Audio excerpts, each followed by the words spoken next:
You're watching Medfield TV, Community Shows. Good evening. I'd like to call the meeting to order.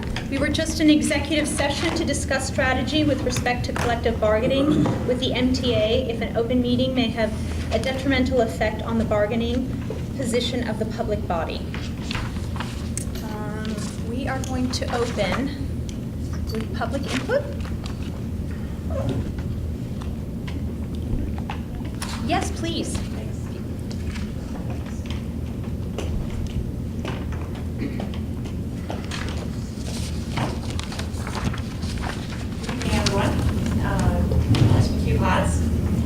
I just wanted to take a moment.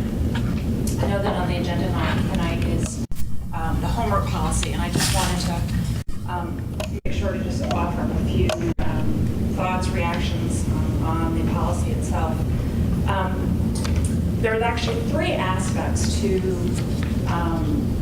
how the reaction to the policy itself, and I think it's really about a question of school committee role, the proper process that we should follow with these types of things, and then also the policy itself in terms of the language. I'm hoping that everybody would agree here on the school committee that the number one role of the school committee is policy making. And it's been stated everywhere. And policy subcommittees, which I know we're going to vote in tonight, play a really critical role. And there's a policy subcommittee that we have here in Medfield. The Cell Task Force, which I know has been putting in so much time and effort on so many different things related to social emotional learning, and it's comprised of teachers, parents, administrators, school committee members. They just put in so much time on looking at all of these things, including a homework policy. And some would legally argue that this task force is actually a subcommittee of the school committee created to bring forth recommendations to the school committee. I think, as someone who values volunteers and the time and effort and caring that people put in to these types of efforts, it was just a little disconcerting at the last school committee meeting to hear that a group of people, the teachers and the superintendent, looked at the policy over the summer and came back with another draft. Anna Mae, I was really happy that you made a point of wanting to bring it back to the Cell Task Force, because that's really the right thing to do. They need to have a look at that. I think my question is about that group that looked at it over the summer is, was there a member of our policy subcommittee that looked at that was part of that meeting? And then also, was there someone from leadership from the Cell Task Force that was at that table? So I think that's a big question that I have, because I just would like to make sure that people that put the time and effort into the task force truly have a voice in the process. I think that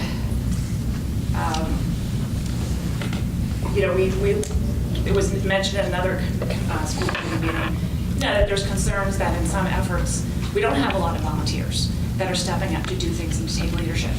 And when you have 40 parents or people in the community that are really excited about being on this task force, it's just important, I think, to make sure that those people are engaged and their passions are engaged and they feel like they have a role to play, and that their views aren't being passed over. With regard to the policy itself, I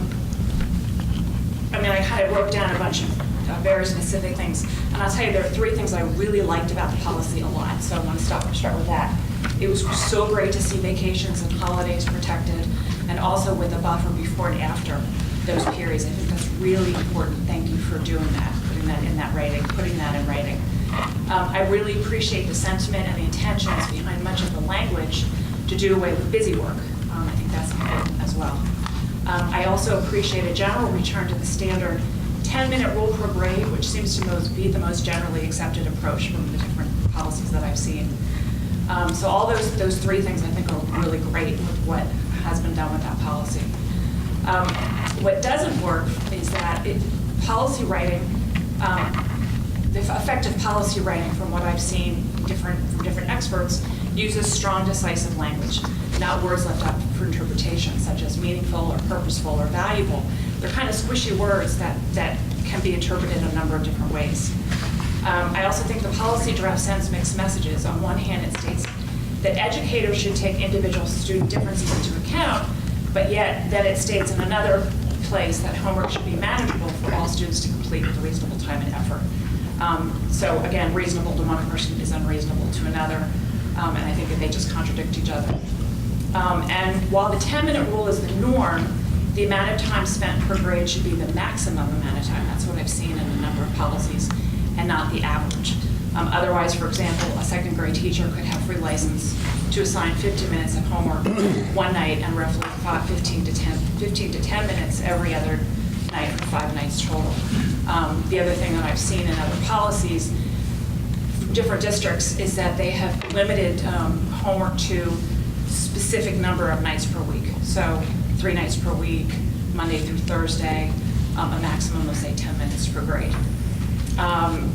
So I think that's important to specify the number of nights that we're talking about during the day. Much of the homework research is conflicting, and I don't admire anyone trying to pick the right side on it. It's 50-50 in terms of value and how it's handled. However, 2 bits of research jumped out at me. There should be no homework in kindergarten other than reading and playing.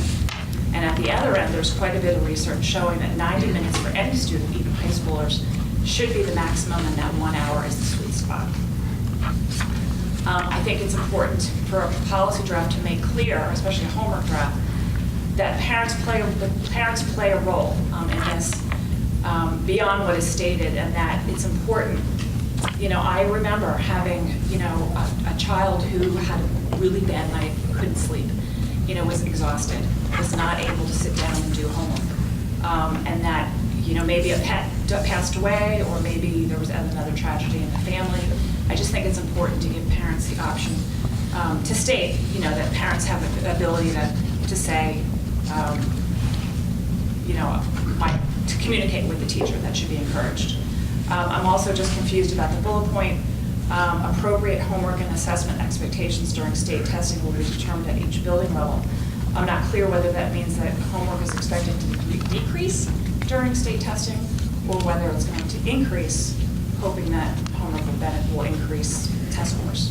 And then I just think the last point is that homework policy needs to have stronger language with regard to teacher consistency and accountability.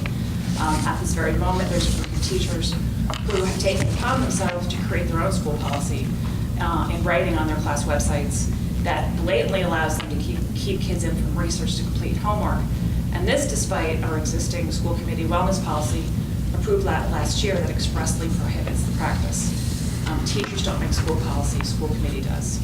And ironically, these teachers use the word meaningful and developmentally appropriate to explain their homework purpose and to justify their policy. And that's really not okay. So I think we just have to make sure that the school committee holds on to its own role in terms of the one making policy, and not teachers and anyone else in the district. Okay.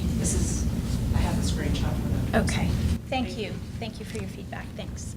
And actually, we are going to rearrange the order of business to start with homework policy, because I know some of you brought your children, and we want to be mindful of that. So, we actually have representatives from the parent, or the SEL task force, which was a mixture of parents, administrators, teachers, etc. And I'm wondering if one of you could come up, or 2 of you can come up and tell us about your thought process in developing the homework policy. Tim? Yeah, go for it. Watch your Please. step. Yeah. Do you And want to I'm go this probably way? going to ask for. Thank you. So I'm Tim Knight. I'm a parent of a 3rd grader, a 5th grader, and a sophomore. I'm Karen Healy. I'm a parent of a kindergartner, 2nd grader, and a 4th grader. Yeah, and we were, the group, I think we had about 8 of us, so 7 or 8, student, other teachers, other parents, administrators, Donna, who's over here. And, overall, our process was really, we weren't asked to identify and, bring forward a new policy. We were asked to take a look at homework, how it's impacting our kids, academically, what the curriculum is, and, more the social and emotional needs. What's the positive, what's the negative? We came up with a good list of problems, potential solutions. That led to a lot of research. What have other schools done? What's out there, best in practice? We put a lot of this in the folders for folks to look out. Surveys, formal and informal, with parents, students, and teachers. And what jumped off the page of me was it was just inconsistent in terms of expectations. What do students think? What do parents want? What are teachers being asked to do? And again, we looked at different possible solutions. Education was a big theme, trying to get everybody on the same page. And we actually, at some point, we, at the beginning, did look at the existing policy in place, which coincidentally was on one page. And we asked a lot of the teachers and others, how much do you use it? How much do you reference it? And a lot of people weren't aware of it. They're excited about the process of the new policy. Yeah, so we had a lot of really good, healthy discussions amongst our group, pros and cons, of how much time, and me, I was kind of trying to keep balance amongst everyone in the committee. And there were some elements we couldn't satisfy everybody. And I think your comments are fair and represent a lot of the debates that we had. But we also said we need to start somewhere, and with some really good, healthy thoughts around what we've done. And that was what we brought forward back in May and June, with our recommendations on the policy. You've added a couple comments. I guess, the whole point, this all started as part of the SEL task force. So we had social emotional learning in the back of our minds the whole time. So anything is an improvement from that, obviously, but also the well-being of our students was on the forefront of our minds the whole time we were looking at this and doing our research. One thing I think you just brought up recently is the number of minutes. I think it was 90. Research shows nothing beyond 90 minutes. That was a big conversation for us because we came across that as well, and that was something that was repeated over and over. However, we also realized, the reports we were getting from high school students is that they're doing, some of them are doing 4 to 6 hours of homework a night. So, trying to find that balance is a perfect example. If we went from students who are doing 4 hours of homework a night saying, well, we're going to cut it down to 90 minutes, we knew there'd be a lot of pushback from a lot of different people, the parents and the teachers, because they're still trying to meet the curriculum demands. So we figured there's a lot of discussion regarding that and more research. We also looked into other policies in surrounding towns, and also specifically in towns that have been in Medfield's position where there's been a running history over the last year or two of students who are really in crisis regarding their social and emotional state. So those districts we looked at a little more closely, I would say, and their policies. And I would say overall, we came to 120 minutes as a good number, for lack of, based on our research and comparison of policies. So we weren't blind to the 90 minutes, that's for sure. But. And we also, we received some guidance. There were certain things in average student, in an average class, we cannot factor in every student's unique needs. And we said, look, let's put some guidelines in place. Tim, can you speak to the difference in the policy from when you dropped it off to us in June versus what you see tonight in terms of what was looked at over the summer with the administrators and the teachers?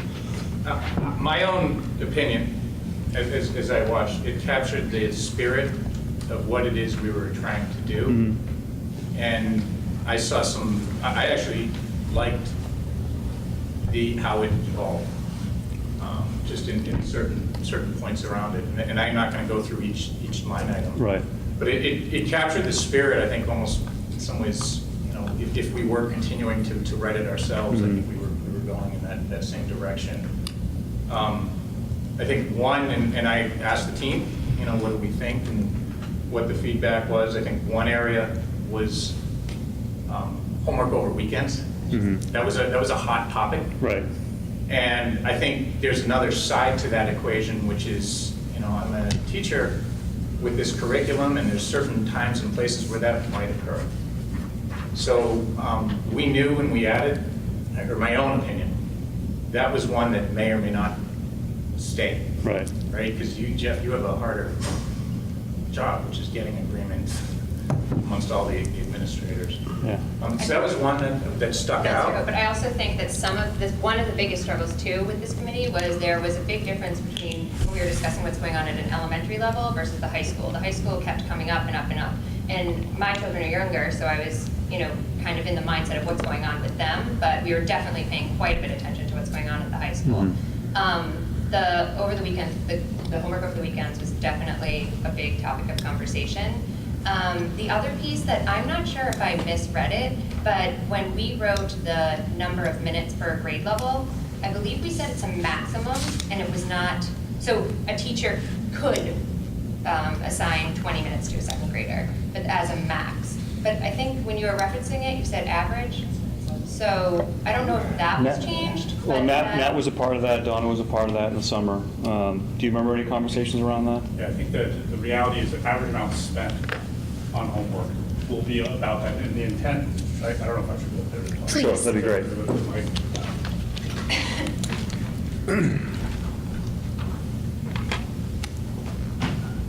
And I want to represent, I'm Nat Vaughn, the principal at Blake Middle School, and the average, if Donna, if I'm off on this, recollecting the average maximum was a discussion.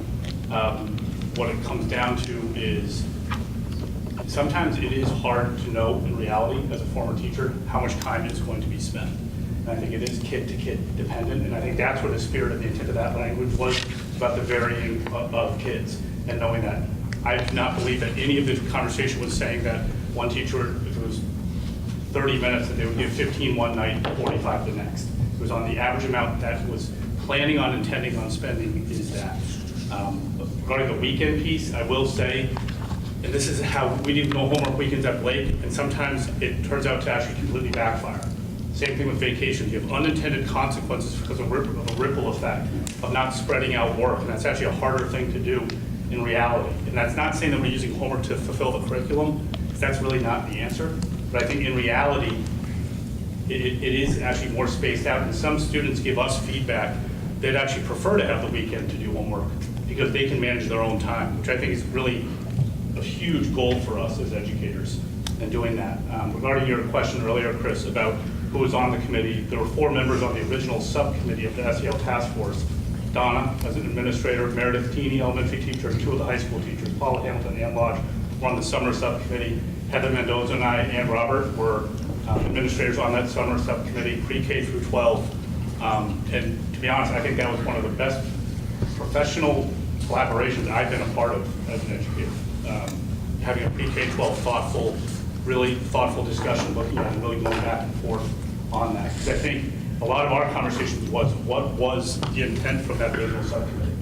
What was going to say, we were making sure that we were really going back to those 4 members saying, we do not want to be all of a sudden just shifting everything. If that makes sense. And to support that, it didn't feel like that when we read the final or the most recent draft. Sure. Yeah, I was honestly, I was pleased. I saw this, and just did. So we did poll everyone on maybe the one item on weekends came up. And I knew, as I was chairing, that one was a hot topic. There's going to be both sides of the equation. What are you going to, I think we started saying there is a lot of goodness in this. It's a step in the right direction. Trying to get the alignment in education amongst the parents, the teachers, and the educators is a really important element that I think will be coming out of this. I also would just say that I think the SEL task force is sort of the choir in this element. There's a good contingent of our community that wants more homework. And I'm being just upfront about that. We've done a lot of work at the middle school, and I get a lot of feedback, you're not giving enough homework. You're just not. And I disagree with that. I think it comes down to, I think purposeful and meaningful are incredibly important conversations. Those are incredibly important words and are remiss not being in a policy, because that's what all of our work should be. If it's not, we're remiss. Why come in the school committee, to be honest with you? To have that in there. Without it, I don't think we're doing our job, but that's what it should be. I'm wondering if there are any parental questions out there, clarifications, thoughts, comments that we've got the folks here, and we'd love to hear your opinions as well. But please approach the podium. Yes, with your name and address.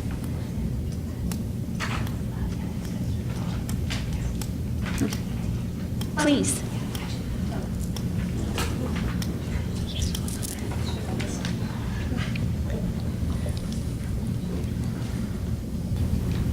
Hi, I'm Heidi Feldman. I am a second grader, and I didn't read the policy except skimming it over. I am a linguist. I'm also a professor at Northeastern University, so I get to see your kids, your students, when they're freshmen. I can tell you the effect that too much homework has on them, and that is I make wellness check calls for kids who commit suicide. Right? That's the work I do. I'm a professor, but my job's gotten a lot harder. The more homework you have, the more stress and anxiety. No homework on the weekend? It's a great idea in theory, but I agree with you. As a professor, what is homework for? I mean, it's to reinforce what you learn in school. It's to practice. It's to learn. It's to think. It's to develop. At this age, at second grade, it's to build a routine, a practice, right? That after dinner, we're going to sit for 20 minutes and do homework. It doesn't matter the quality of the homework. It's the fact that you're doing the homework, right?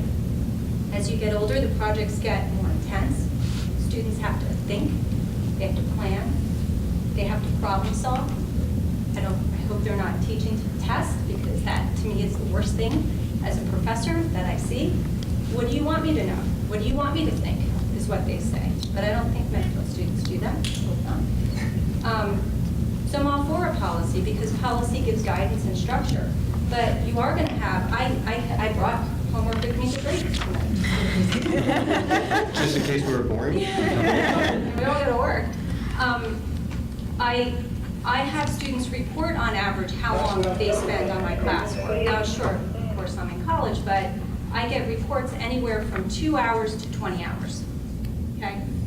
Because it depends on the student. Depends on not their developmental learning ability, but how interested they are in the class, how much time they take to think about the material, if they sought extra help or not.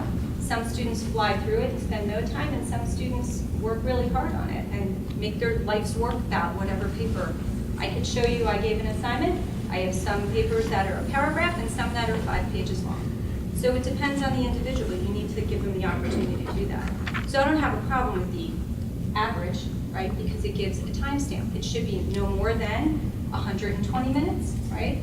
But then again, you can't really count minutes. What happens when the 20-minute timer goes off? Do you say stop, but my kids only read 2 sentences?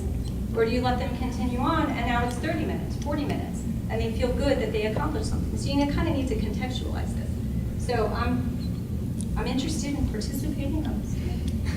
I signed up for it, I think. But anyway, that's my perspective as a parent, and the homework, I think this is good. So kudos to you guys. Thank you, Heidi. Thank Thanks, you. Heidi.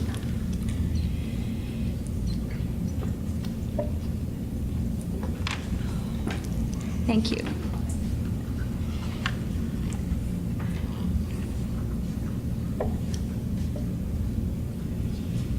Meredith Chamberlain, 10 Pleasant Street.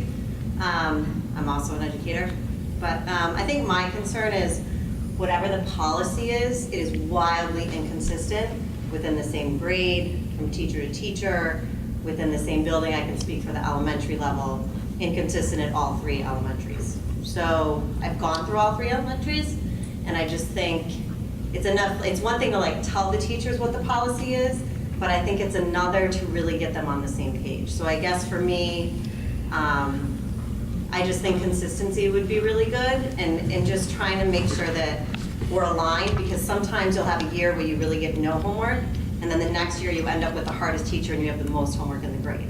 And that's happened to me twice. I've had that like roller coaster, so it's hard for me to develop consistent skills and like, okay, first grade should be this long, then second grade, so they slowly build up when it's more of a roller coaster. So I think for me, just there's the policy, but then there's getting all of the teachers on board and then actually the follow through.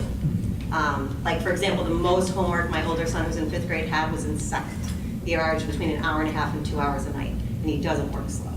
So it's interesting to me that second grade was the biggest year of homework so far, and I'm in 5th. So I think that just has to be, I don't want it to be a policy that's made. Being in education, I see sometimes we have a lot of great discussions and brainstorming sessions, and then we agree on a policy, and then we kind of just assume it happens, and then we sort of check, but not really. So I guess that's my whole thing. I want to start it, see it implemented, checks, maybe feedback surveys from parents like, okay, this is what we decided on, whether it's X, Y, or Z, and then what's the reality happening in the home? And I don't even think that's like a year-long thing. I think it's like we install and then we watch it for a few years and then see. So that's my biggest feedback. Can I comment on that briefly? Yeah. So on the committee, that was something when we were doing the surveys that came up. We were seeing patterns from certain age groups that there was a lot of homework one year, and then the next year there wasn't as much homework, and then the next year there was a lot of homework. And so we had discussions, like kind of as a subset, saying, along with what Tim was saying about in doing some education, not just with parents and students about our new policy, but with teachers and consistency across grade levels. And so, Donna was the administrator on the committee, and she was saying, that's something that, correct me if I'm wrong, please, that a principal could bring to their school and say, like, okay, when we did our research, we noticed that, I'm using, this as an example, I'm not providing accurate information, but say at 5th grade there was a lot of homework, and at 4th grade there wasn't much. Maybe that principal could address the 5th grade staff and discuss like how they can make it more of a balance going from 4th to 5th and not be a huge jump to 6th. So then they would touch base, you would touch base with Steve kind of thing. But there was discussion about that, so it's not something that was completely overlooked. Obviously, we have to put a policy in place and see how it plays out first. So, and I think like a big piece of it, Tim, you can correct me, is education, even just from the administrators down, about how we're going to utilize the policy. It's cycle 10, 20, 30 theory in there. I raised that same issue since she's my kid in 6th grade versus 7th. Right. I think there was some unique circumstances in some cases where we know why that happened, but our hope is that's where we're putting this thing, putting something into it, right? Something that's a little more comprehensive than current state. Yeah, and I just think too, if you're going to look at this, also looking at the bigger projects. Because I know the 3rd grade project is nicknamed the Data Cult, but being an educator to me, if the joke is that all the dads are doing it, well, we know then the kids aren't doing it, so what? It was discussion. Do you know what I mean? Just things like that, like thinking about all longer term projects and like what's realistic at each grade level. Because if they can't do it remotely, independently, then I don't know. Then it's becoming a parent stress issue, and then I think that kind of defeats the purpose. Based on the way Rachel's went, I assure you it was not a data Oh no, my son's kicking last, so yeah. So I would say in that point, that's where those words, purposeful, meaningful, and policy are really important, because that will force the conversations to take place, because there's policy behind it on that discussion. And it is, like one person's purposeful, maybe another person's unpurposeful, but I think that's what education is, to be honest. It's where that conversation has to happen. Thank you, Meredith. Thank you. Any others? Yeah, please, Deb. This is not my forte. But she's got a lot of papers. I have your policy. The anime showed me where it was. I'm Deb Lutz. I have a 5th grader and a 9th grader. Address. And, Deb, address? address. 22 Hogwarts. Thank you. And I actually didn't hear what Chris, I think, it said, because I came in a little late. But I actually just wanted to say I actually really appreciated this policy that I read. I didn't realize that the policy was so short, the old one. I really, because I'm challenged right now, we have not received a lot of homework for my 5th grader. And it's a challenge because for me, I like a little, I prefer it. I love the way you guys broke it down to educator, student and families. And I feel like, to Meredith's point, I think this just has to be communicated to each teacher, seasoned or new, to really have an understanding of that it's important to have some equality, because if there's some fifth graders that are coming home with, dancing at the bus stop saying, I'm gonna have no homework, and then there's other fifth graders that are having, a lot of homework, there's an imbalance there, and they're heading to Blake next year. And my daughter went through Blake, it was amazing, but I felt like she was more prepared because she had a teacher in fifth grade that made her write in her agenda, that our agenda's been, blank. And I'm like, that's a great skill that when you're going into sixth grade. I feel like a fifth grader needs to be like, okay, sixth grade's next, like middle school's next, and they need to be prepared. And I just feel like this, to me, I was so happy when Anna Mae pointed out today, because I'm like, what is the homework policy? And I read it, and I know there's definitely some things that need to, be ironed out or whatever, but I feel like a lot of things have been nailed down a little bit more specifically, and I appreciate that. So, thank you. Thank you, Tim. Thanks, Deb. I'm wondering, Nat or Donna, do you mind addressing the equity piece a bit? Thank you.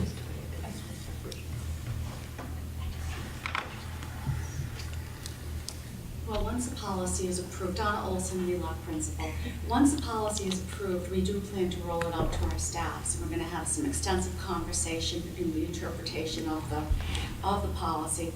I think one of the things that we wanted to confirm is that our teachers have different children in front of them, and we do want them to have some amount of autonomy in what they determine is the needs of their children. But we don't want the homework to not be equitable. So certainly, if we are determining that we have allowed, say, second grade to have 20 minutes per night, that is the goal. So, the teachers are going to collaborate, but I don't think it is going to be identical any longer. I think it really is important that you have the opportunity to look at the boys and girls sitting in front of you. And if you need to give them a little more math that night and someone else prefers to give a little bit of writing, they're professionals. They are working with your boys and girls, and they know what they need. I think we want it all to be equitable. We don't want to see that disparity where some class is getting no homework. I don't think that will happen once we have explained the policy with our staff. But I do know that, the teachers in general like to be consistent, but I don't know if it will be identical.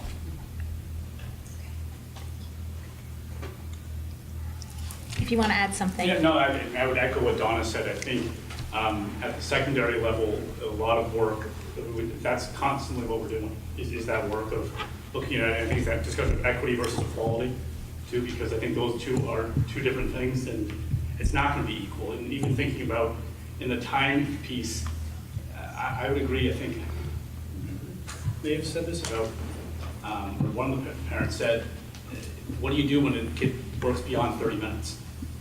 It's hard. I mean, I have children of my own. You can stop at 30 minutes, and then they won't. They're afraid, even though there are no real consequences, they just won't. And so I think that's a piece to consider.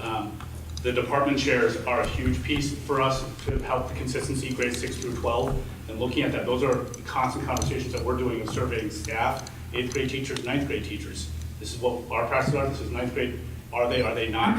I think it's important for parents to speak up if they're seeing a pattern. And I think, from a teacher's concern is theirs is, are we going to get emails all of a sudden that said, my kid spends 40 minutes a night and it's just 30 minutes per piece? What I would say to parents is, take a sample size of more than one night and see, is this a trend? Is this something going on? And then communicate, and then we can regroup.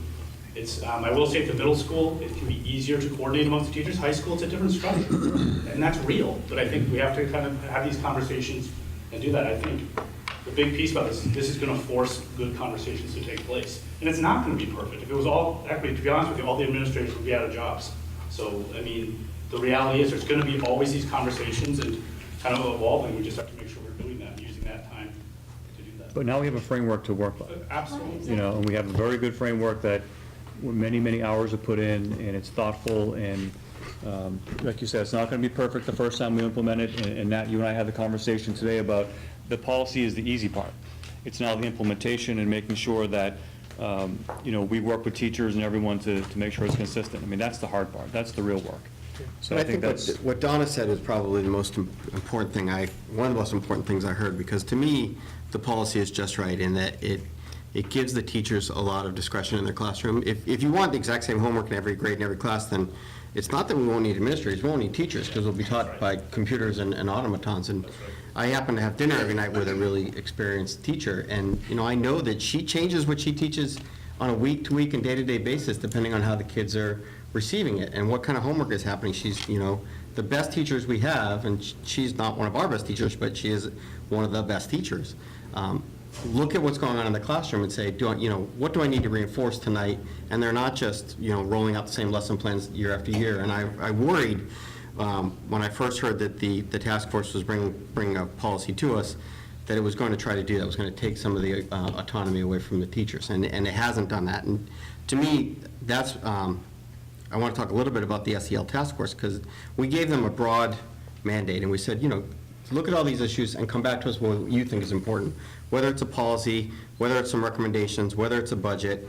And I'm pleased that one of the first big things that's come out of that is a policy, and it's something that's come up organically. And sometimes that's the way policies, sometimes the legislature imposes policies on you, like our nutrition policy or things like that. Sometimes they come up from organically, and this, to me, is the perfect balance of something that came up organically. As I read it as a lawyer, it's still one page with guidelines behind it that are a lot more pages, and I think that's perfect too, because we don't have to adopt a new policy every time teachers or administrators come to us and say, these guidelines aren't working, and we can go through and those are a lot more fluid. And so I like I wouldn't endorse a policy that had the kind of rigid language that takes away any creativity or flexibility that our best teachers need. I think this really does hit the mark on that. I think that in terms of maximums or averages, I think you have to talk in averages, because again, teachers take their students where they find them. Some teachers will give one class an assignment and they'll get it done in 60 minutes, and there's a different class, maybe a different level, or with different kids who've had a better or worse day, and that may be a 50-minute assignment or a 70-minute assignment for them. But teachers have to be able to do what they do in their classrooms. And to me, that was really the goal of what happened with the second look this summer, was, we had this organic, really group of lay people. I mean, I love Tim, I've known him a long time, but I don't know when the last time he was in a classroom was. And so it was important to me to have professionals who are in schools and classrooms every day look at it and say, okay, would this work for us? And make what I thought were really just minor tweaks that were, as Tim said, consistent with the spirit of the work that came out of the group. So I really appreciate everything that went into it. I think it's been great. And will it be perfect? I doubt it will. I mean, when you try to innovate, when you put a group of people out there with a broad mission, broad mandate, like we've done with the SEL task force, and you try to innovate around what are really the most complex issues we face in schools, then you're not going to be able to get it right every time. But I think this is a great first step, and I'd love to have us revisit it. I think it's not something we should be revisiting in a month or 6 months, because it's going to take some time. It's going to take some professional development. It's going to take some experience among teachers and students to figure it out. But we should be looking at it again in a year or two as we go back and refresh, especially things like around the strategic plan. Please. It's only because we have such great viewership at home that they have to be able to hear what you're saying. Well, actually, I'll say one other thing about the timing. I'm also a trained emergency medical dispatcher, and one of the things that they have in there is if there's a cut, right, a laceration, they would, the script is take a cloth and hold, right, compress, right? We all know compression. But in the former script, the former policy, they would say, is it still, check to see if it's still bleeding, and what would people do? They would check, right? So now that policy had to be revised to put another cloth on top without removing the first cloth. Like, you have to be that explicit. So this language is going to change, right? It's going to change. My actual question is, when is this policy going to be approved, and when is it going to be implemented, and then how will we know what that implementation process looks like, so that we can monitor for things like, how do parents know what the policy is, and what the teacher's doing, and blah, blah, blah. So we read every policy twice. This is the second time we've read it. And so I'm prepared to vote on it tonight. once we vote on it, that becomes our policy. But like everything, everything that impacts classrooms and students, it will take some time to actually be rolled out. I know there's some professional development planned around it. It will be communicated to teachers. I think teachers, frankly, it's already been communicated to teachers. If you talk to teachers in the district, they're well aware of the policy, and I think most of them we're assuming that it would, that something that came out of a grassroots organization like this would be endorsed by the school committee, and they probably have it in mind. But I think maybe you could talk about some Yeah, I of the think structure. we're going to, like we talked about our last meeting, we're going to be sending it out to every parent, and then we'll, I'm sure it'll be a topic of conversation at the superintendent advisory and that type of thing. So every parent will get an email copy of the policy, and then the teachers will meet with principals and as part of their faculty meeting. I think I would just say too, our committee, we did more than that. I mean, we talked about the implementation and the education, and to be honest, we were glad to jump in and help, but we knew we had to get through this first step. Mhm. So our group is passionate about what we've done and wanting to get everyone together.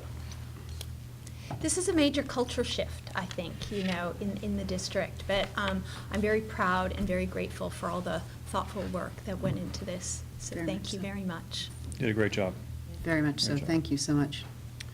I move that we approve and adopt the revised Medfield Public Schools homework policy. Second.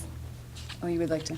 Just one more question, sorry. Go So I am just stuck on one little thing, and I know it's semantics, but maybe because I've heard various groups of parents. So it's under the rules and guidance for educators, students, and families, under the educators, where it says post homework in classrooms and/or online where applicable before the teacher's school day is over. And I know I mentioned this the last time, so I just want to make clear or have assurance that that is the contract day versus I'm a coach and I'm at school till 5. That's the intent, absolutely.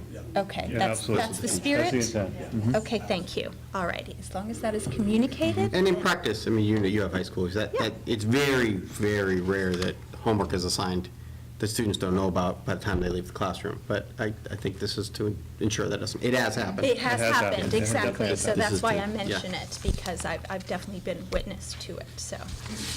In that case, I second. second, all in favor? Hi. All passes unanimous. You're all Thank you. welcome to stay because it's going to be a riveting meeting, but thank you all very much. Thank you very Thank you. much. Thank you. All righty, the approval of minutes. Madam Chair, I've reviewed the minutes of the June 4th meeting and compared them against the video, and because I was not at that meeting, I've also reviewed the minutes of the September 4 meeting. I recommend that they be approved as submitted. Okay, do we have a second? I have one correction, Okay. which is Francine thinks that I'm a superwoman and I will be in all of the schools this year.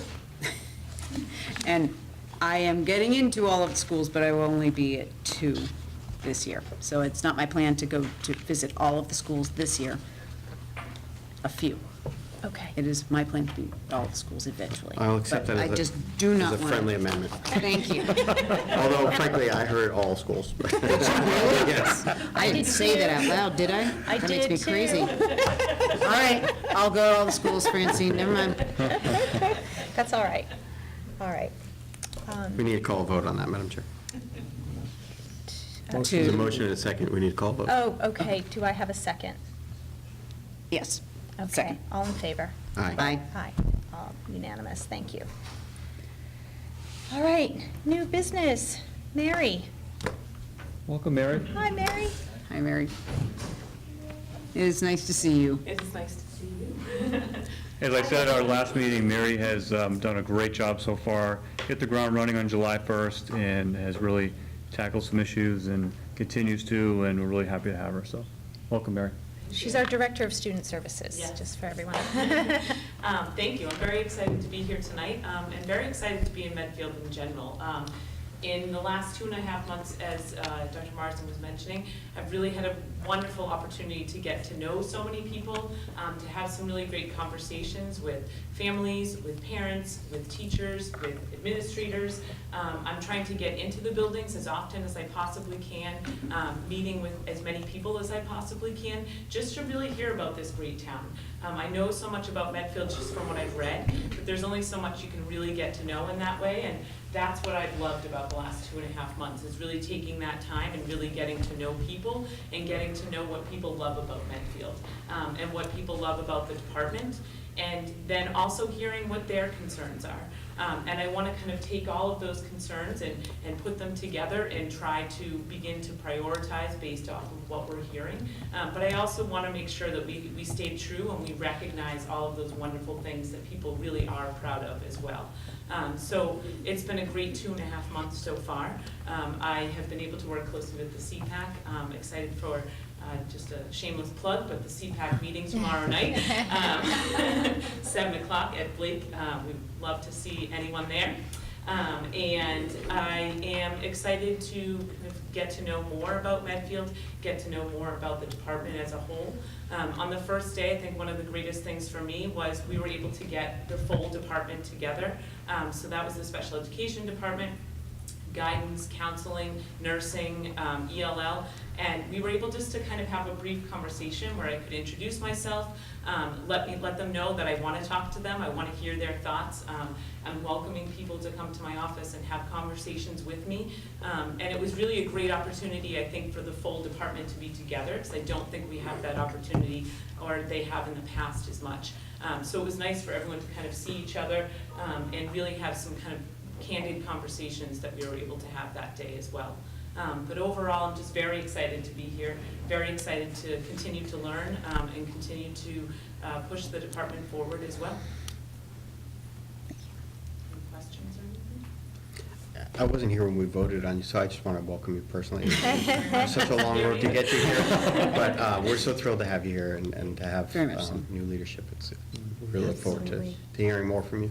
I'm excited to come anytime and have conversations. And as I said, if you are interested, anyone, in having conversation or kind of talking about where things are or where you would like things to be moving, I really do welcome people to just reach out, send me an email, give a call, and I would love to have time to kind of talk with each person. Mary put together a comprehensive entry plan as well, which, she has a list of constituencies she's meeting with, list of questions, and she'll be putting that together. I'm hoping to late spring or early spring, to wind up interviews and conversations by the end of December, hopefully, and then put the full report together by January, February. Fantastic. Thank you very much, Mary. Thanks, Mary. Great to see you. Thank you. All right, wonderful. Superintendent appointment to accept Tech Board of Directors. Madam Chair, this is something that the school committee does each year, as I serve on the ACCEPT Board of Directors, one of the collaboratives we work with, and also the Tech Board of Directors. So I just need a vote to approve and appoint me to those two boards. All right, do we have a motion to? Yeah, Jeff, can you just, I understand, I know, but for the public's edification, can you explain the benefits we get from ACCEPT and Tech? Sure. So each one of these educational collaboratives that the town of Medfield, the Medfield Public Schools, belongs to with many other school districts. So it allows us, lots of times through, with special education programming, to provide programs for students with low incidences that we have in the district. So if we can't develop a program, it allows us to have our students educated close by, because ACCEPT is in Natick and Tech is in Walpole, so our students stay close if they need to go outside. They also do tech purchasing, which is a way that we save lots of money through the collaborative, which about 36 different communities buy supplies together, and we do that each year. And we actually are into purchasing for our food service as well now, so we buy our food service that way too. And also transportation through ACCEPT, and professional development through both collaboratives. So lots of benefits to the district. We've had some, to be honest, had some issues with our ACCEPT transportation. Mary and I are meeting with them. I had a board meeting last week. Mary and I are meeting with them in the next couple of weeks, because we're not the only district that is having issues with the transportation piece. Medway. That's limited to transportation of kids with disabilities, right? It is, Yeah. yes. So we've really had some has some concerns about the way that transportation is being done, and our students are not arriving on time and so forth. So we've been working with them on that. Accept has a third-party vendor that they use. So all of us that are part of Accept are also part of that transportation third-party vendor. So it's kind of an issue that we need to deal with. And quite frankly, whether or not Accept needs to still be in the transportation business, because we've had some issues before too. So, but certainly Medfield has been a part of both collaboratives for many, many years and have seen the benefits for a long time. So this just allows me to be an official board member. I move Dr. Marsden as an appointee to the Accept and Tech Board of Directors. Second? Second. All in favor? Aye. Unanimous. Thank you. Thank you. All right. Now we come to the student evaluation, superintendent evaluation, excuse me. And, thank you, Mary. I'm going to read a summary of the evaluations given to me by the 5 in total school committee members. Medfield 2021, our strategic 5-year plan, has been our guiding compass, and Dr. Marsden has been fully committed to fulfilling the goals and intentions set within the document. His evaluation is directly linked to the progress of these goals. Each school committee member was tasked to evaluate the superintendent's performance goals using the 4 standard ratings: unsatisfactory, needs improvement, proficient, and exemplary. The performance ratings for all 4 of Dr. Marsden's standards were a combination of proficient and exemplary. Under the Department of Education guidelines, we evaluate Dr. Marsden on 4 overarching standards: instructional leadership, management and operations, family and community engagement, and professional culture. Each year, the school committee approves Dr. Marsden's professional goals, following a similar rubric as is used by principals when evaluating teachers. When we approved Medfield 2021, we asked Dr. Marsden to specifically link his goals under each of the state-prescribed standards to our strategic plan. The superintendent's strongest overall rating was in Standard 2, with the majority giving him an exemplary rating. Standard 2 is where the education leader promotes the learning and growth of all students and the success of all staff by ensuring a safe, efficient, and effective learning environment, using resources to implement appropriate curriculum, staffing, and scheduling. Chris Morrison writes that Jeff is always looking for ways to improve student outcomes and to advocate for an appropriate budget. And Anna Mae O'Shea Brooke noted that Dr. Marsden realizes that quick change is hard, but he is strategic in his implementation and thoughtful about his stakeholders. For example, he had all staff read The Innovator's Mindset, and the schools had staff meetings and PD around the themes, and the author, George Couros, was invited as a keynote speaker to all staff. Dr. Marsden regularly challenges administrators and teachers to use the principles learned from The Innovator's Mindset. Dr. Marsden received an overall rating of proficient on Standard 1. Instructional leadership is an area of continuous growth, and his rating in this standard reflects that Medfield can never merely rest on its laurels and congratulate itself for high rankings or its excellent reputation. We must continuously strive for improvement. Standard 1 is the education leader promotes the learning and growth of all students and the success of all staff by cultivating a shared vision that makes powerful teaching and learning the central focus of schooling.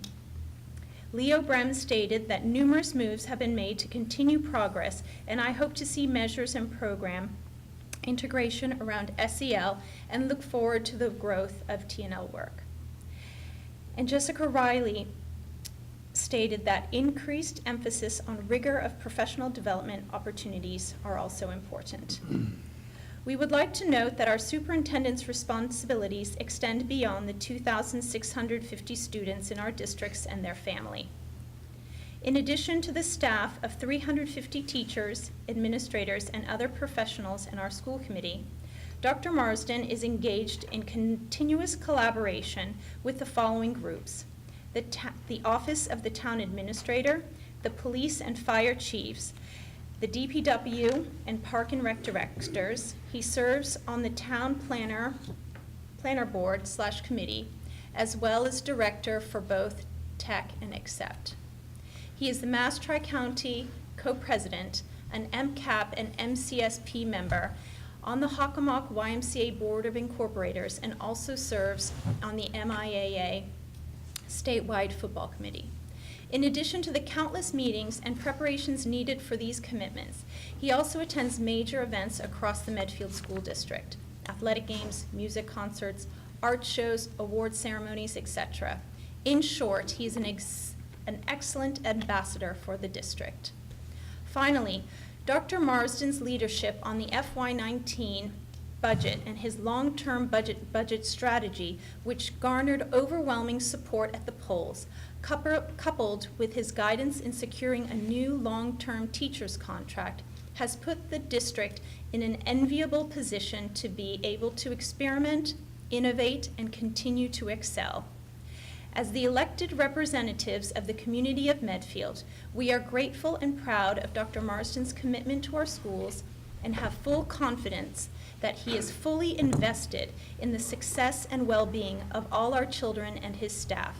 The spirit of all 5 school committee members reflects satisfaction and confidence in the work Dr. Marsden has done and continues to do. Madam Chair? Yes. The summary you read is consistent with my own evaluation of Dr. Marsden. I move that it be accepted as the school committee's evaluation of Dr. Marsden. Do we have I a second. second? All in favor? Aye. Thank you. Well, I want to thank all of you for that feedback. Certainly, having a wonderful group of teachers, staff, leadership team, it's not one person doing all the work, so it's office staff, it's everybody. So I just want to thank all of you for that feedback, and we're really fortunate to work in a community like this that values education, that sees the importance of it, and that really wants our kids to succeed at every level. It's very obvious. I know I say it every year at graduation, but it's really obvious, being here now after 5 full years, that this community cares so much about education and so much about the kids that are here and want them to do well. And I think that's just a special, it's hokey to say special place. It is a special place. I mean, I think no matter where you go, you hear that, but I think this truly is a special place to work, for kids to go to school, and certainly not perfect, but we can always get better. I think we have a staff here that is committed to always getting better and always doing what's best for kids, and that's what we're all about. So thank you. Appreciate it. If I may, Madam Chair, I think I've been on school committees for 14 years now, and I've served under 3 superintendents, and every time I've done evaluation, I've said the same thing, and I just want to say this. Among all of the public officials in the entire Commonwealth, whether it's town administrators, governors, anybody who serves the public, only superintendents are subjected to such a public evaluation process. I think it's unfair. I think a more private evaluation, such as is done with every other public official, with every other employee, is a more effective and efficient way to provide feedback and have a more give and take that, the open meeting law prevents us from having with, frankly, our employee in this circumstance.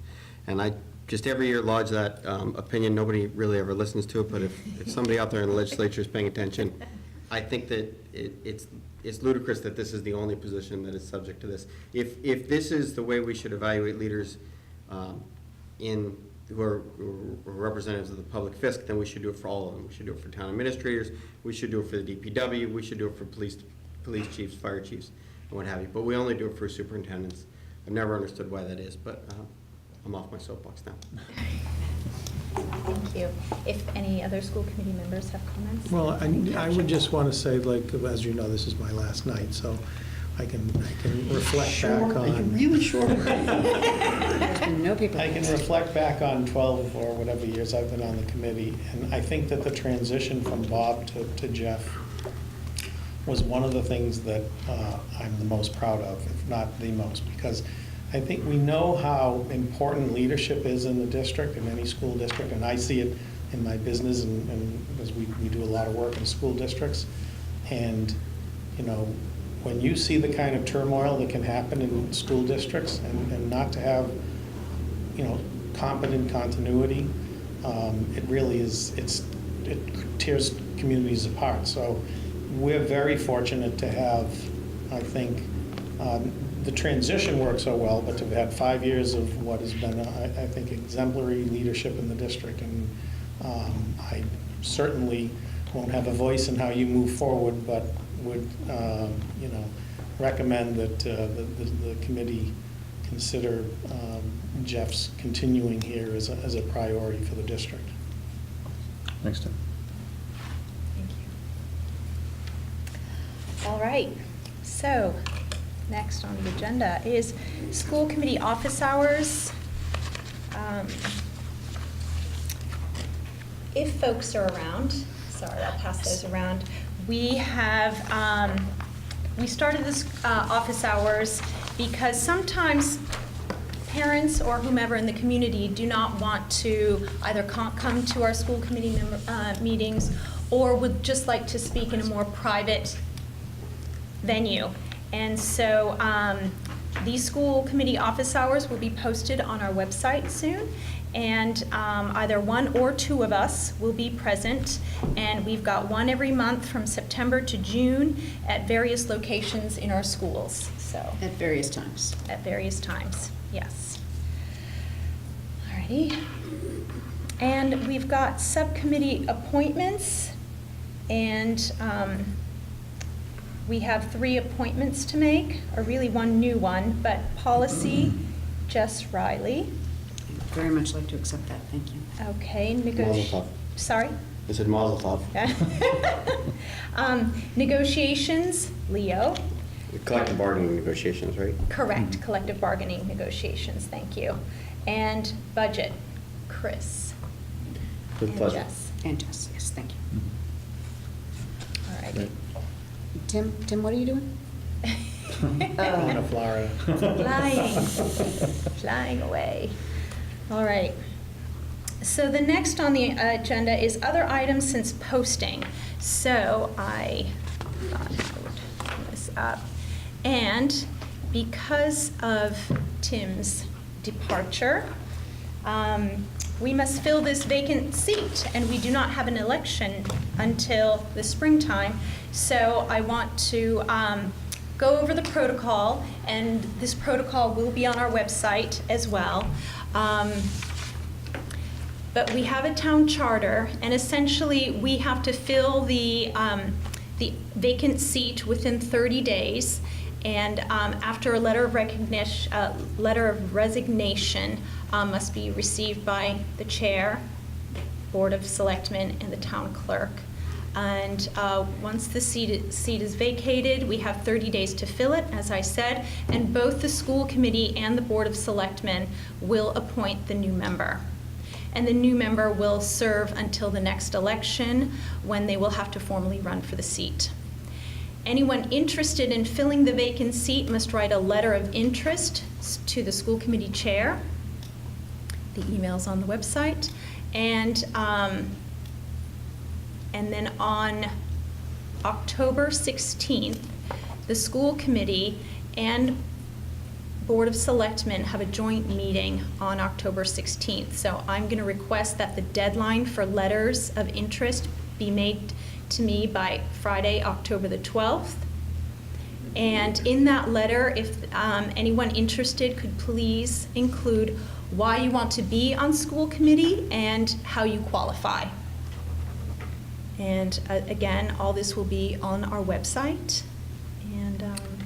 And if I may suggest that this is an important enough issue, maybe it makes sense for this to be one of those rare emails that comes from you Okay. to parents, at least. I Okay. mean, we don't have an email list for the whole town. Right. But I think it's a good start to Okay. get the information out. Very brief, but. Yeah, perfect. That's a great idea. Thank you.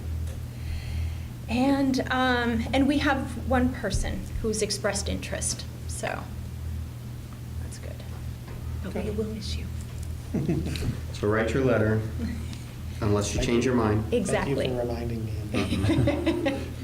Put an alert on your phone, Tim. I do want to just say, and I'll just say it now since it's been on my mind. But anyways, I started on this committee, I forget how many years ago, but it was at the end of the last building project, I remember, because Bob McGuire, I made the mistake of telling Bob that I like issues around education, and when Steve Kramer resigned, he said, well, I got something for you.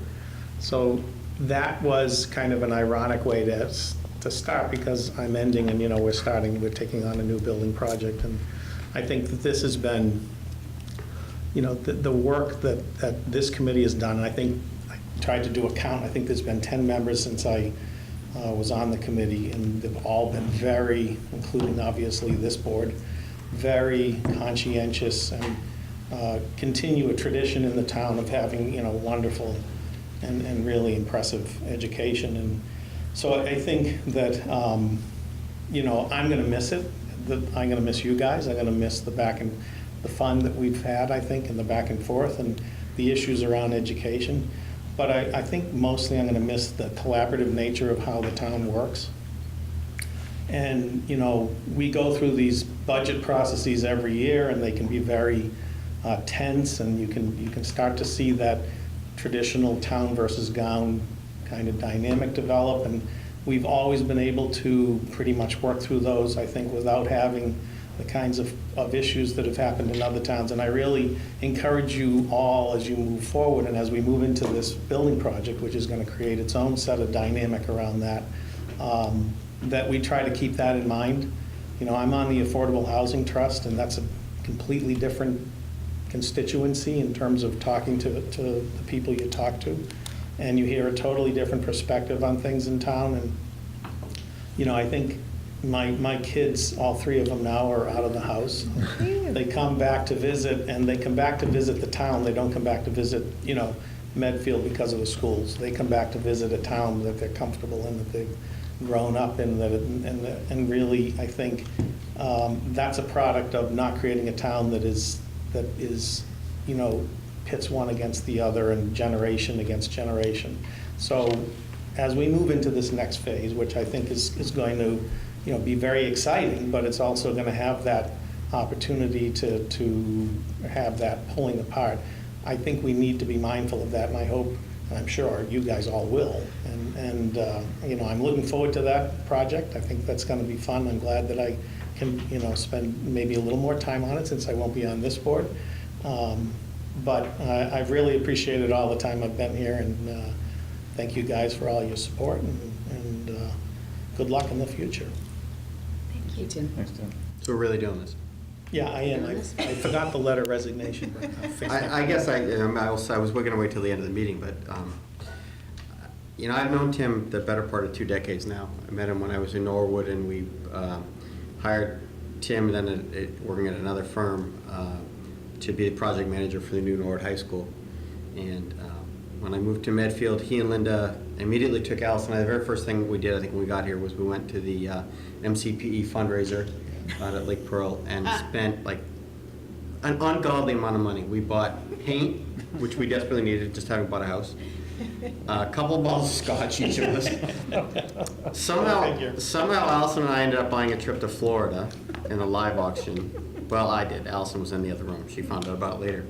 But we spent a lot of money we frankly didn't have, because we were so excited to be here in Medfield, to be part of this community. And that really, Tim and Linda in particular, were a big part of welcoming us here. And then not too long later, Tim put the arm on me to just come take a look at the Medfield School Committee. And I was struck, none of you has ever served on another school committee, but the way that this town runs, the way that town meeting runs, the way that the school committees run and the board of selectmen run, and the collaborative nature is really a unique gift.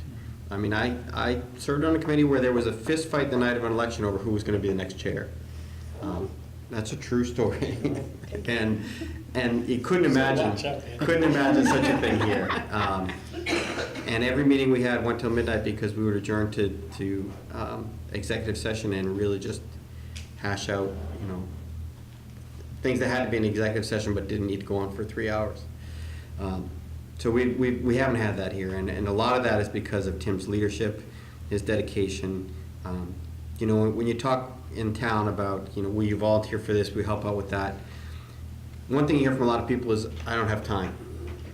And that's really an insult to all of us, but it's most of all an insult to Tim, because Tim has never said to anyone in this town, I don't have time. In addition to serving on this board, he just talked about being on the Affordable Housing Trust. He served on the Permanent Building Construction Committee probably for longer than he's been on the school committee. And has built, played a significant role in building or renovating all of the schools, every building that's been built in the last 20 years in Medfield. He doesn't say no, and I think, as much as I sort of am giving him a hard time about moving on, because I will miss my friend and mentor at the table here, Tim has earned the right to say, I don't have any more time. He's been running his own business now for quite some time, and I think it's probably one of the most successful school building businesses in the state, because he's always in high demand. And we'll miss having him here, but we know he's always going to be part of what we do here. These guys you haven't had a year in Medfield schools where Tim Bonfatti was not on the school committee, if you can imagine. And I don't think the class before you did either. It's really a remarkable thing to have served so long. We get paid very little. We get a bottle of water every meeting. And that's only recent, to be honest with you. But it's good pay, and it's worth the time that we put in. But I can't thank you enough for everything you've done for me, for my family, and for this town. Thank you. That means a lot. Thank you. Chris was my client when I first met him, so how, things develop. So I would say, Tim was the first chair when I got here. So we spent a lot of time that first summer and sat down and gave me my marching orders of what to focus on and all the things that you guys all learned during that process. There was certain feedback that you guys got from parents that things wanted to change, certain things, and Tim sat down with me and went over all that. But I would say, kind of like what Chris was saying, is that what I've learned from Tim is just the way he approaches that collaboration between the town and the school. And he has a unique way of breaking down a very complex political issue into something that is very doable and makes sense, and everyone just kind of looks around and says, oh, that makes sense. But it's a complex issue, but he can break it down, and that's just an incredible skill. And I'm absolutely a better superintendent having been with Tim. I mean, it's just going to miss you, but I'm glad we're going to build that building together. That's right. Thank you, Tim. Thank you. Well, I want to thank you. Anyways, thank you. Thank you very much. She's got some gratitude going on. That's a nice relationship. Thank you very much. Thank you guys all. Those are all nice words.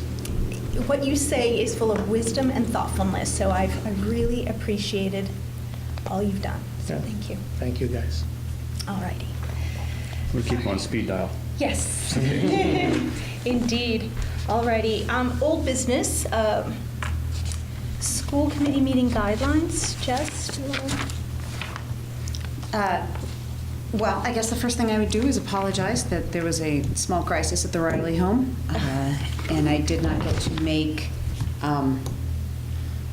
extra copies of this for tonight. But after this, one of the things I did last week, if you weren't here, is I broke down and just kind of did general guidelines of how school committee meetings are supposed to run, because I would really like to be able to have more of a structure so that we're able to scaffold better discussions and be able to really listen to each other and have the collaboration here as well as the collaboration with the people who are out there. And I think that just having general guidelines about what our school committee meeting is and how people can participate and other ways that you can also reach us and talk to us in a more in-depth way is important. So after this, we'll have this sheet, several of them laminated and available for people so you can kind of really see how to participate in a school committee meeting. And the feedback I've gotten in general is quite good, and I'm glad. There's no brand new information here. All right. But it's nice to have it elucidated. Yeah. No, but I do think it is important to say that it's not something we'll vote on. It's not. There isn't any brand new information here, but it is very helpful to have it coalesced. I mean, this is consistent with the policies that have been here for a long time, and a lot of the way the school committee meetings run is a combination of policy and sort of custom and practice that has grown up over the course of decades. But I think it's helpful to have it in one place. It's probably most useful when there are more contentious issues and less important when things are going well. But I appreciate the time and effort you put into this. Thank you. Thank you. Jess. All right, we don't have donations. Well, after last week, we had so many great donations. We had such a great donation last We time. sure did. Surely. Dr. Marsden, your meeting with MSBA? Yeah, thank you, Madam Chair. So I just have one update with MSBA. I know I sent you that email right after we get back from MSBA. They were looking at our enrollment figures, and they went through all of the data that they have and the process that they use to establish what they believe the enrollment should be and what the size of the building should be built. We were using NESDEC numbers as we get them every year. We typically get them in December, January. Last year, we asked them earlier because we were doing the SOI. I wanted to make sure everything was in. So when we looked at those numbers last year with NESDEC, we were thinking about a 600-student building if we were looking at a 3-4-5, because in the feasibility, we're asking MSBA to look at a 4-5 building and a 3-4-5 building. We walked in and MSBA told us that we never have this conversation with school districts. We typically have a conversation about, you've asked for way too many, where are you finding these kids? Our data show that you're going to need a bigger school than what you even think.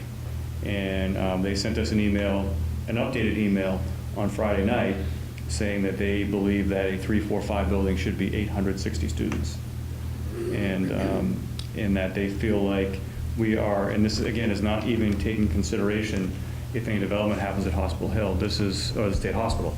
This is just with the data they have based on their process and their methodology, that we are going to have up to 3,500 students by 2027, which eclipses the highest mark ever, and I think it was like 2004, right around that area there. So we are, looking at the data, and we're going to meet with them again. They're going to send out an enrollment form to us that certifies, basically says, and Tim does this all the time, basically, okay, you're signed in for an 860 student school, and you can't go lower or you can't go higher. That's what we think you're going to build.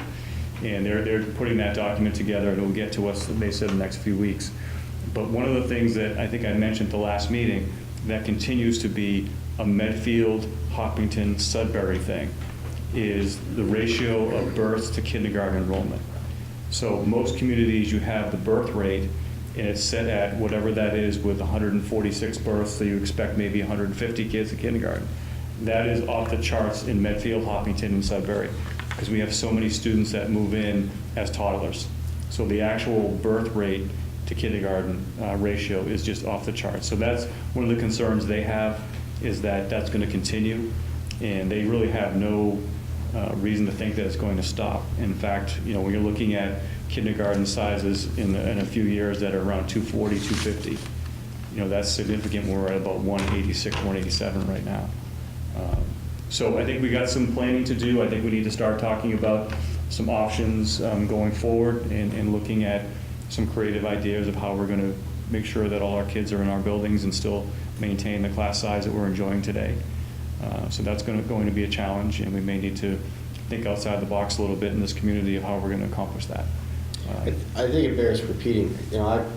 Obviously Tim's worked a lot with them a lot more than I have, but I've never heard of them saying to a town, "You need more space than you think." Mm-hmm. They always think towns gin up their numbers to try Right. to get a bigger building, and Right. they cram them down. And we actually did that to the NESDEC numbers to get to the 3-4-5. Right. And even doing that, it was still too low. And then with respect to that 3-4-5 versus 4-5 model, I just want to stress that that's MSBA makes recommendations at the feasibility stage. Stage. They can't direct us to do any one building, build it one way or the other. They will make recommendations. They have the power of the purse behind their recommendations, so I don't think they've gotten to that stage yet. But Right. As they talk about these numbers going up, and they talk about the potential, the best way to maximize building one building as opposed to building one and then having to add on to every other building, I understand they're starting to think about us wanting to build they're recommending to us building a 3-4-5 building, and then either having one or two K-1-2 buildings. And I think that's something we need to start thinking about, and it's something that we'll need to really talk about it on the community, because I think that will be a significant change. Right. Maybe less so for, I mean, you know, a lot of people kind of come through and they get used to a certain way. If you're coming in K-1, 2, you haven't had that certain way, so it may not be as a significant reaction. But I do think if that's what they're recommending, these folks, when I first started working with them 15 years ago, had never built a building. They built one in addition to Newton North, which they disclaim any responsibility for. You have to fail to learn. But now they've built hundreds. And they've really, you know, they took a system that was completely bankrupt, where schools would build schools and promise a payment later, and you get paid sometimes 15 or 20 years later. Now, when you build a school, you get paid when you finish the school, and sometimes you get paid, in some ways you get paid as you go. The trade-off for that is that they get a lot more say in what you do. In the past, they would just, okay, yeah, here's your $20 million, do what you want to do. Now they say, if you want $20 million, you have to do it the way we want, or we'll take our $20 million to some other district. So we should certainly be prepared to,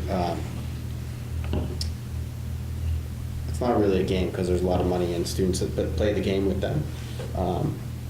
But I appreciate that, gosh, it's so rare. I don't know, have they ever said to somebody, you need more, so you're going to have more students than you project? I've never heard that before, except no, they didn't even in Hopkinton. Hopkinton had to go there and ask for it when they saw it happening. But this is going to be such a significant, you know, the way it works is the student enrollment they give you drives the size of the school, basically, and it's fairly formulaic. And that's going to be a significant investment, much more so than the town's ever seen before. I think that the committee should think about starting to listen, you know, having a public meeting where you can hear feedback about it, explain the process, because it'll be largely school committee driven. These decisions about how to district and what sizes to, and what the school even will include.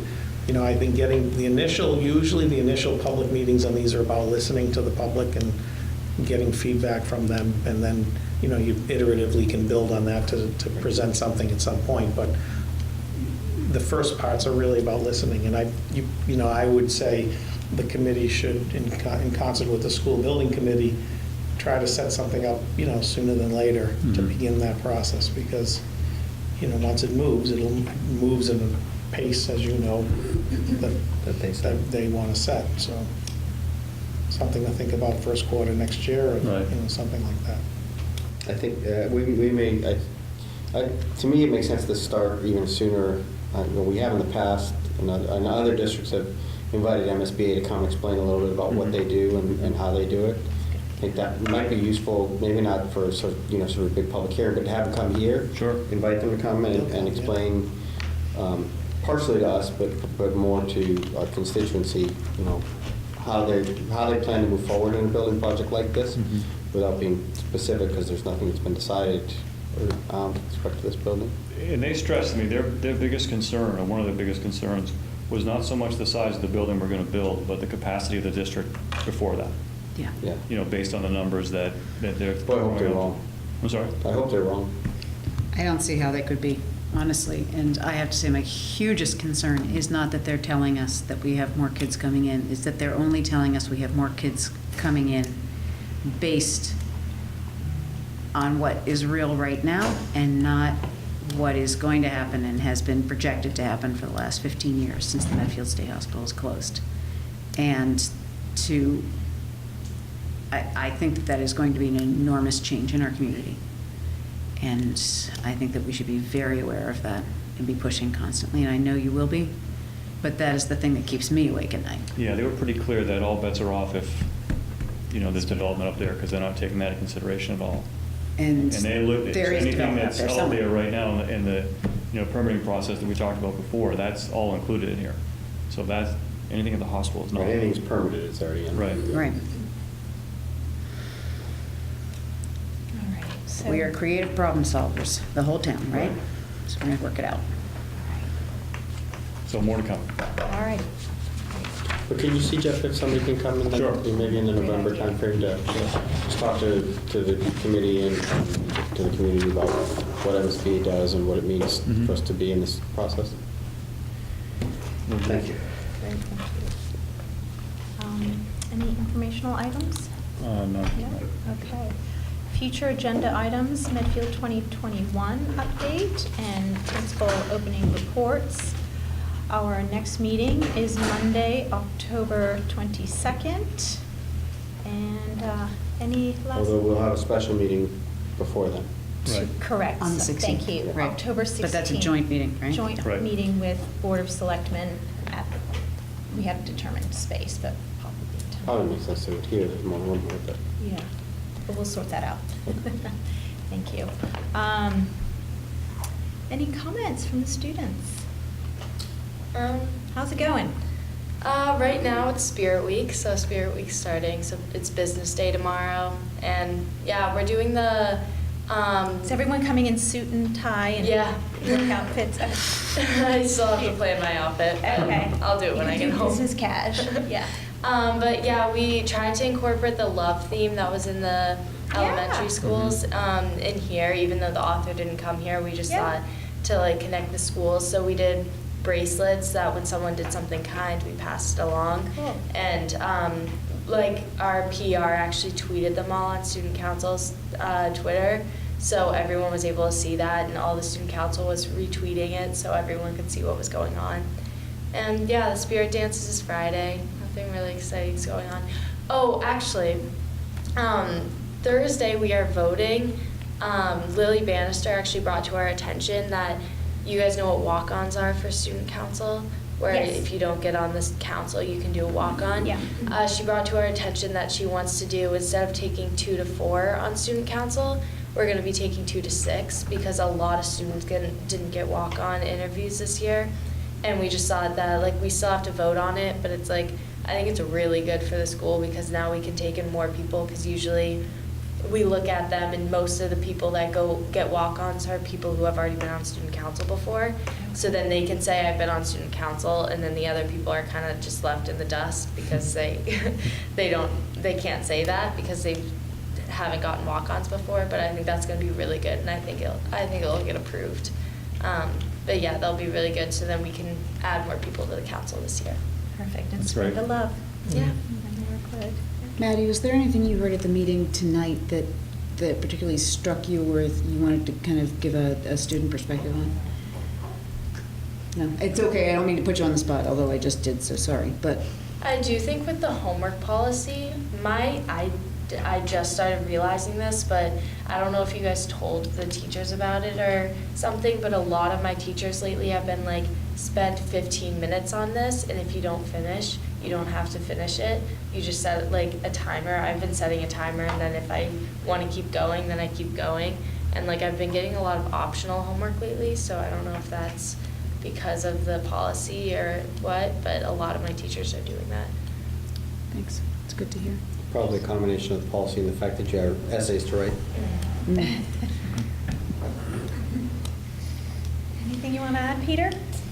For the homework, it's been manageable as usual, I think. I haven't had too much trouble with it. For the new school building, I know I have zero say in this at all, but you did mention like having 2 different K first, second grade buildings, I think it was, at one point.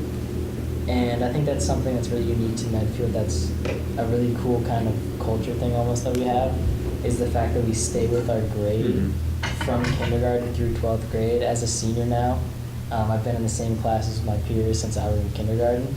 And I think that when we talk to people from different states, different schools, they'll say, oh yeah, like what elementary school are you from? And like they're friends with the people who they went to elementary school with. And then when they get to middle school and high school and they combine, they're not necessarily as close with the rest of their grade. So I think that it's just something to consider when planning out the buildings, kind of the camaraderie in the grade and how you can divide grades by dividing the schools. Good point there. Yeah, it is crazy. Other towns, like the amount of people I've talked to from other towns are like, you know everyone in your grade? Like I don't, and I'm like, I feel like I know everyone's, like we are very close. I feel like we all know each other so well.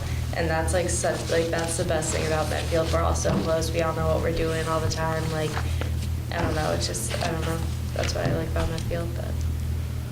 When did we start this kind of 222 system that we have The 80s. in the 80s? Yeah. And it was in response to, Development on Kind one of- side of town. yeah. Yeah. I just want to say, last meeting, we talked a lot about some policy changes with the athletics Yeah. programs, and I know that the captains met with the administration this week, and I think have a plan going forward for that, so I appreciate the flexibility among the administration, and I rely on the captains to take some ownership and make the most of the opportunity.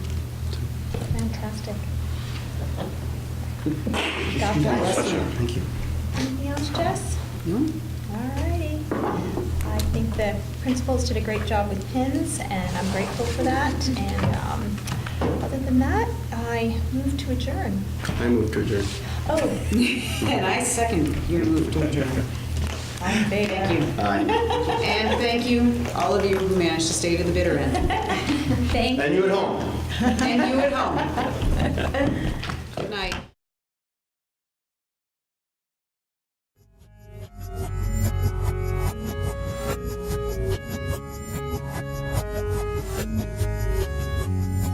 You're watching Medfield TV, community shows.